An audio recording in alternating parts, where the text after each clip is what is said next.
Fala galera que já é inscrita no Pautas e Táticas, ou você que vai se inscrever assim que o vídeo acabar. Hoje tivemos a confirmação do segundo finalista da Champions League 24-25. O Paris Saint-Germain voltou a vencer o Arsenal em casa por 2-1 e fará sua segunda final de Champions League em 54 anos de história. O Arsenal não conseguiu carimbar vaga na sua segunda decisão, muito por conta de sua postura desanimada nas duas partidas e das trocas controversas do seu treinador nos dois jogos, mas principalmente pelas grandes atuações do PSG nos dois jogos. Foi melhor, passou o melhor time, então acho que também é justo a gente exaltar o mérito de quem venceu e não só fazer as críticas a quem perdeu. Já vai deixando o like, a inscrição, o hype, se possível, se ainda estiver disponível aí para você nessa semana. Também deixe seu feedback nos comentários depois que o vídeo acabar, beleza? O PSG tinha uma dúvida justamente com seu principal jogador, Ousmane Dembélé, autor do gol na ida, que foi relacionado, mas começou o jogo no banco. A opção do Luiz Henrique foi pelo meia-ponta Doué centralizado e o Barcola na direita. Donnarumma no gol, Hakimi na lateral direita, Marquinhos e Pátio na zaga, Nuno Mendes na esquerda. Vitinha, João Neves e Fabian Ruiz no meio-campo, Barcola, Doué e Kvaratskhelia no ataque.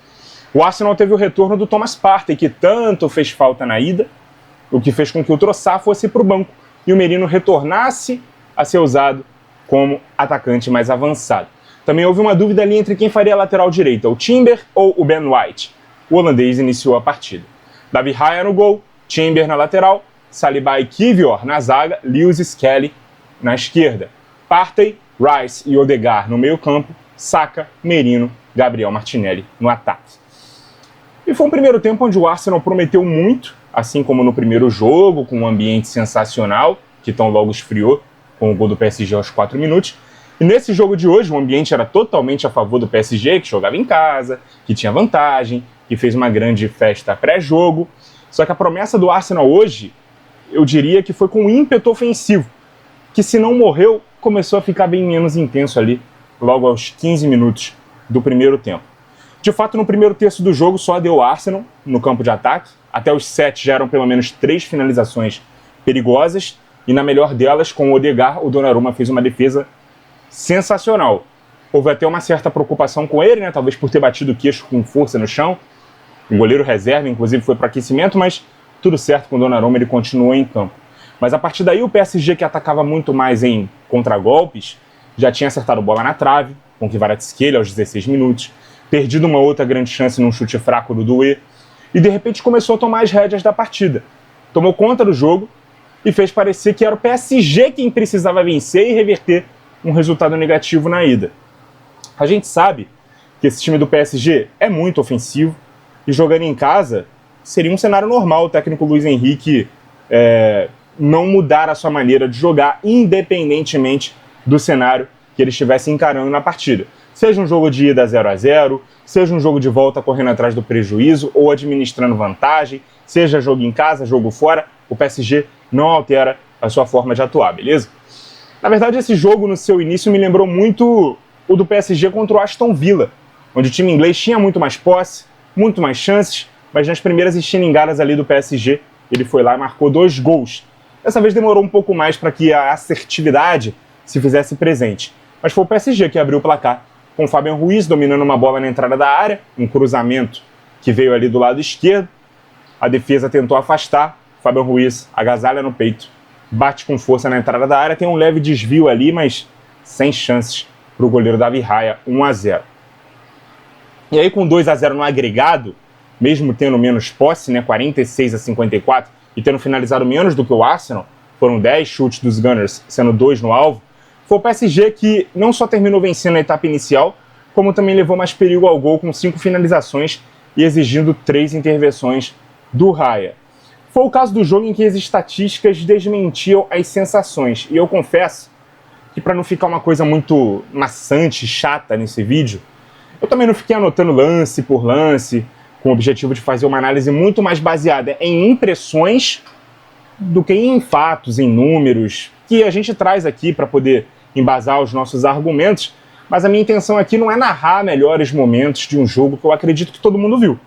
ou pelo menos todo mundo que vai assistir esse vídeo viu, ou a maioria de vocês que estão aqui comigo nesse vídeo. A minha intenção é justamente compartilhar com vocês como eu vi o jogo, qual foi as minhas impressões da partida, as minhas sensações. E se no começo do jogo eu vi um Arsenal tentando sufocar mais a saída de bola, subir pressão, matar os contra-ataques do PSG na raiz, a impressão final foi de um PSG que não somente tentou, mas conseguiu aplicar exatamente o que pensou para o jogo. O Arsenal não voltou para o segundo tempo exercendo aquela pressão tão alta no campo de ataque. Nos primeiros 12 minutos da etapa final, inclusive, a melhor jogada foi do Vitinha para o PSG, driblando ali na linha de fundo e mesmo sem muito ângulo tentando surpreender o goleiro. Praticamente no lance seguinte, o Saka cobrou um escanteio fechado e quase marcou um gol olímpico, mas o Donnarumma estava bem posicionado para evitar o gol dos londrinos.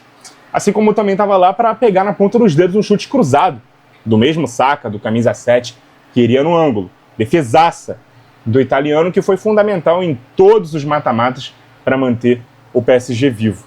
Que temporada de redenção do Donnarumma.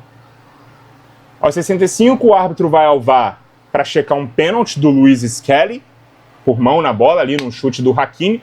O que me chamou a atenção é que nem o Hakimi, nem ninguém reclamou de pênalti na hora. Não teve nem aquele do estádio, sabe? Por ter sido alguma coisa flagrante. No replay a gente percebe que realmente tem um braço esticado ali, mas eu, por exemplo, não interpretei como um movimento antinatural do Luiz Skelly. Eu acho que tem elemento para marcar, sim. Eu não marcaria e nem chamaria para revisão, porque ali é lance interpretativo. E interpretativo deveria se manter a decisão de campo. Não foi o que o árbitro fez. O árbitro ouviu a recomendação para ele checar, ele checou, viu o braço esticado, marcou o pênalti.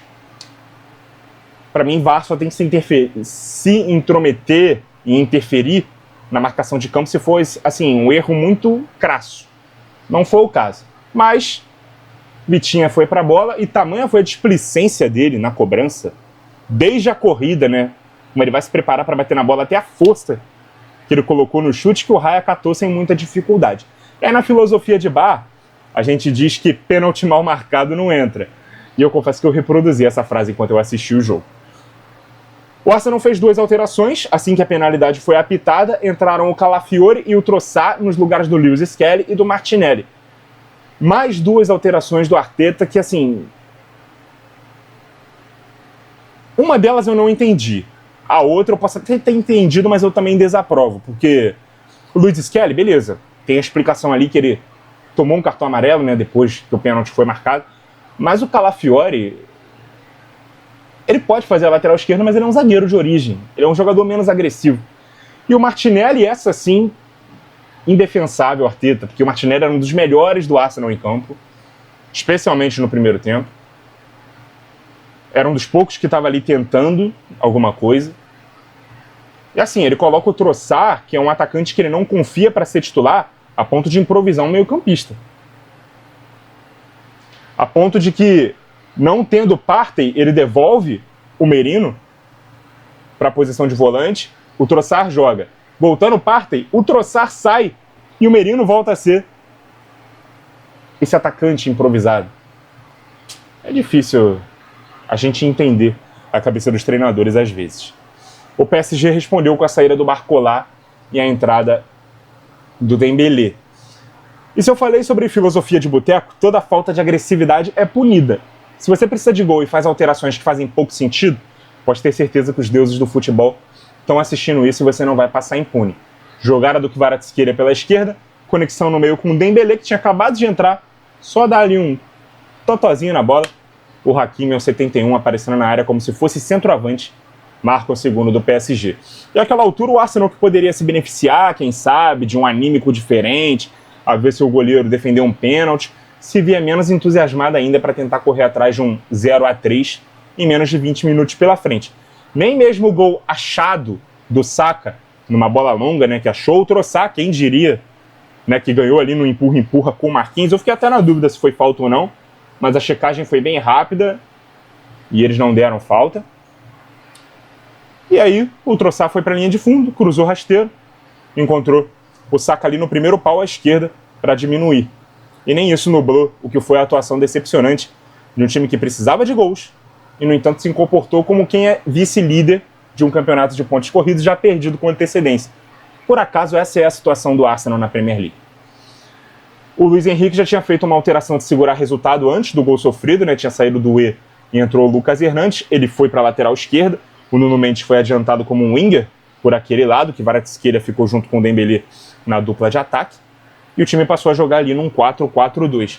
O Arsenal ainda teve uma chance perdida com o Saka, né? Pegando no susto. Uma finalização ali na passada, na corrida. Um cruzamento na esquerda que passou pelo Donnarumma, dá uma quicada na frente, ele nem chega a fazer o movimento de finalização, a bola só bate no pé dele e sobe demais. O Arsenal acordou muito tarde para a partida e rapidamente voltou a dormir, porque nem aquela pressão final ele conseguiu fazer. Na última alteração do PSG saiu o Nuno Mendes, também com amarelo, para não ter nenhum problema ali na final, que já estava muito bem encaminhado. Entrou o centroavante Gonçalo Ramos e, mais uma vez, o Arsenal morreu com 2 alterações a se fazer. Fez 3 trocas no jogo, não fez a quarta nem a quinta. Números finais da partida, 55-45. Posse de bola para o Arsenal, 19-11 em finalizações, mas o PSG acertou mais o alvo, 6-4. Péssimo aproveitamento do Arsenal. Finalizou 19 vezes, acertou 4 no gol, fez 1 gol. Então, assim, avançou de fase quem teve mais vontade de vencer. Quem jogou de fato os 180 minutos de uma semifinal de Champions League. O Arsenal, que eliminou o Real Madrid nas quartas com 2 vitórias, não foi nem a sombra do time que conquistou sua vaga entre os 4 semifinalistas. E talvez essa conquista de vaga tenha superestimado demais o Arsenal. Talvez o Arsenal tenha dado um passo maior do que a perna.